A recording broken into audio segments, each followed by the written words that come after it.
ये वीडियो उन लोगों के लिए है जो ये समझ रहे हैं कि नया कानून जो किसानों के लिए बनाया गया है उसका नुकसान सिर्फ किसान को होगा। जी नहीं, आप गलत हैं। अब मैं आपको समझा दूं, शायद आपको समझ में आ जाएगा। केवल एक सेक्शन बताता हूँ जिससे आपको पूरी कहानी समझ आ जाएगी। जो कॉन्ट्रैक्ट फार्मिंग है, उस कॉन्ट्रैक्ट फार्मिंग की धारा 3, उसमें जो एग्रीमेंट होगा किसान और व्यापारी के बीच में, मैं उसके बारे में बताता हूँ। आप समझ जाएंगे, उसके बाद कुछ बताने की जरूरत नहीं पड़ेगी। उस धारा 3 में लिखा है कि किसान और व्यापारी के बीच में एग्रीमेंट होगा। उसमें यह लिखा जाएगा, नंबर 1, किसान को अपनी जमीन पर कौन सी फसल उगानी होगी। नंबर 2, उस फसल का ग्रेड क्या होगा, स्टैंडर्ड क्या होगा और उसकी क्वालिटी क्या होगी। नंबर 3, उस फसल को उगाने के लिए जो बीज होगा, जो खाद होगा, जो कीटनाशक होंगे, जो मशीनरी होगी, जो तकनीक होगी, उसे वो व्यापारी जिसके साथ समझौता हो रहा है वो देगा। उसके बाद उसी एग्रीमेंट पर लिखा जाएगा उसकी कीमत क्या होगी।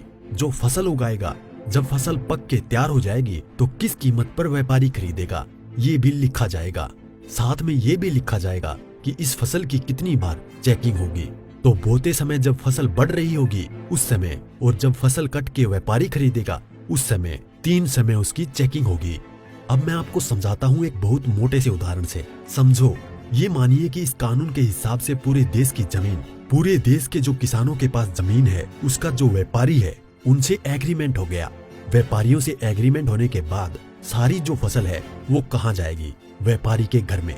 इसका मतलब ये हुआ कि सरकार के पास खरीदने के लिए एक दाना नहीं बचेगा। सारी की सारी फसल व्यापारी खरीद के ले जाएगा। और व्यापारी कितनी फसल खरीद सकता है, पहले उस पे प्रतिबंधता थी।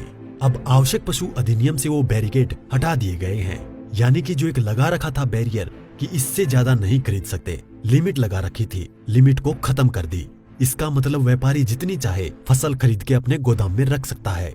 अब मानिए कि पूरी फसल किसान से व्यापारी के घर चली गई, तो आप थोड़ा सा पीछे आइए। 2013 में इस सरकार ने संसद में कानून बनाया था इस देश के गरीब लोगों के लिए। 82 करोड़ गरीब लोगों के लिए नेशनल फूड सिक्योरिटी एक्ट यानी राष्ट्रीय खाद्य सुरक्षा कानून के तहत 82 करोड़ लोगों को 3 रुपए किलो चावल, 2 रुपए किलो गेहूं और 1 रुपए किलो मोटा अनाज देना था।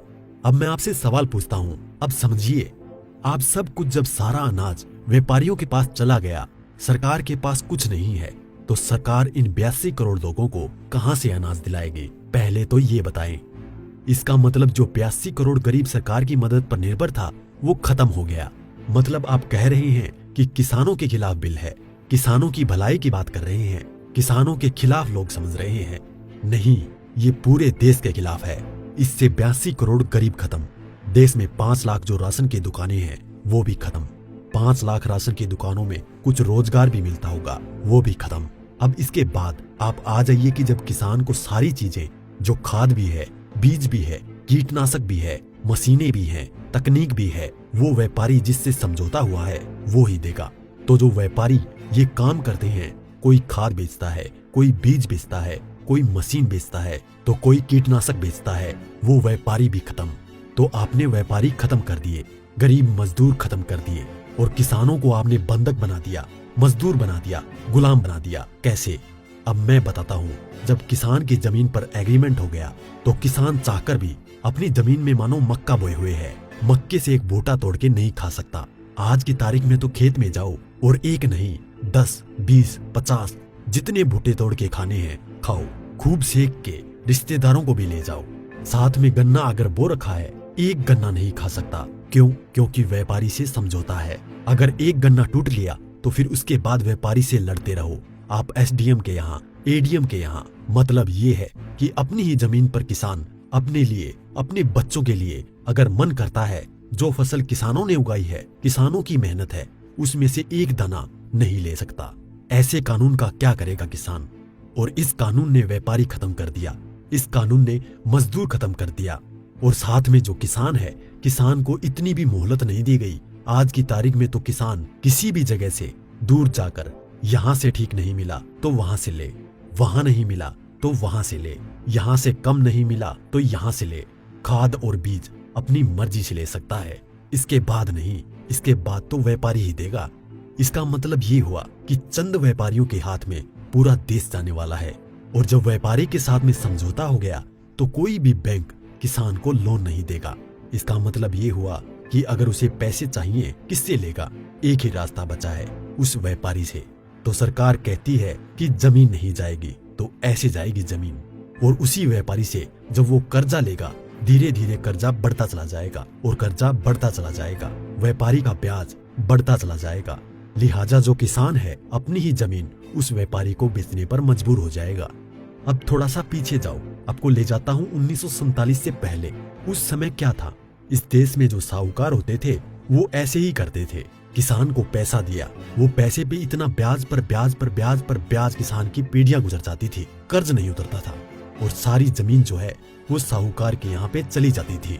मदर इंडिया और धर्मेंद्र जी की गुलामी जैसी फिल्में देखें आप। और अगर पढ़ना हो तो गोदान पढ़ो मुंशी प्रेमचंद जी की। पहले वो अपनी ही जमीन पर बंधुआ मजदूर बनेगा, उसके बाद में अपनी ही जमीन बेच जाएगा। ये है इस कानून का परिणाम जो आगे तक नजर आता है। इसलिए ये कानून पूरे देश को तबाह करने वाला है। अब एक चीज और रह गई, उसे भी बता दूं। जो मध्यम वर्ग के लोग जो आज रोटी खा रहे हैं, जब व्यापारी सारा अनाज अपने गोदामों में बंद कर लेगा, तो वो जो आज उसने लिया जिस दाम पे उससे 6 गुना 7 गुना 8 गुना दाम पर बेचेगा। तो जो मध्यम वर्ग के लोग जो घरों में बैठे हैं उनको इस आंदोलन में बाहर आना चाहिए। जो अनाज, ये आटा 20 रुपए से 25 रुपए 30 रुपए किलो मिल रहा है, वो ही इस कानून के लागू होने के बाद वो आटा, वो अनाज उन्हें 50 से 6 गुना दाम पर मिलेगा। 100 रुपए, 125 रुपए, 150 रुपए किलो मिलेगा। तो असर किस पे पड़ेगा? एक भी व्यक्ति नहीं बचेगा जिस पर इस कानून का असर ना पड़े। इसलिए मैं कहता हूँ कि ये किसानों के विरोध में नहीं है, देश को तबाह और बर्बाद करने के लिए है। इतना सब कुछ पता होने के बाद भी अगर आप किसानों का साथ नहीं देते हैं तो आगे आपकी मर्जी।